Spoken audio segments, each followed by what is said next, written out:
నాతో పాటు ఇప్పుడు సముద్రుడు మూవీ హీరో రమాకాంత్ గారు ఉన్నారు. ఆయన అడిగి మరిన్ని విషయాలు తెలుసుకుందాం. హాయ్ రమాకాంత్, హాయ్ అండి. ఎలా ఉన్నారు? అంత ఫైన్ అండి. ఓకే. ఈ మూవీలో ఆపర్చునిటీ ఎలా వచ్చింది? ఇది ఫస్ట్ మూవీ కదా మీకు? లేదండి, ఇది మూడో మూవీ. ఒకటి సత్యాగ్యాంగ్ అని ఒకటి రిలీజ్ అయింది. తర్వాత వచ్చేసి ఇంకోటి దమయంతి అని, అది కూడా రిలీజ్ సేమ్ రిలీజ్ కుంది. అది సో ఈ మూవీ ఎలా ఉండబోతుంది? ఎక్స్పెక్టేషన్ ఎట్లా ఉంది మీకు?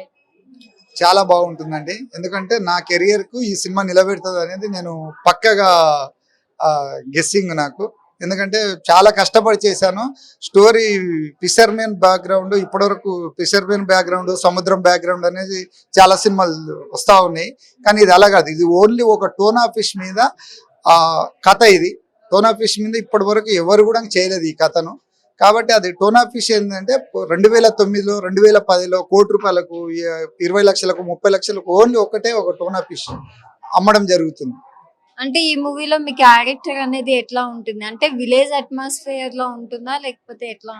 విలేజ్ బ్యాక్గ్రౌండ్ లో ఆ ఊర్లో ఏం జరుగుతుంది, ఈ ఆ ఊరు జనాలకి ఏమైనా అయితే హీరో ఏ విధంగా వాళ్ళను సేవ్ చేస్తాడు, ఏ విధంగా కాపాడుతాడు, ఏ విధంగా ఆ ఊరిని డెవలప్ చేస్తాడు అనేది కాన్సెప్ట్. పక్కగా ఈ మూవీ లవ్ స్టోరీ ఎట్లా ఉంది? లవ్ స్టోరీ ఏముండదండి, పక్కా మాస్. ఎందుకంటే ఒక ఇద్దరు హీరోయిన్లైనా, ఒక ఆమె టీచరు, ఒక ఆమె ఒక విలన్ కూతురు. వాళ్ళకు మనకు పడని బ్యాక్గ్రౌండ్ లో లాస్ట్ అక్కడ విలన్ ఎంటర్ అయ్యే టైంలో అమ్మాయి వచ్చి మాతో కలిసిపోవడం జరుగుతుంది అంతే. Okay, thank you so much అండి. All the best for your movie and చాలా సక్సెస్ తీసుకోవాలి. చాలా సక్సెస్ అవుతుందండి పక్కగా. అది okay, thank you madam. All the best అండి.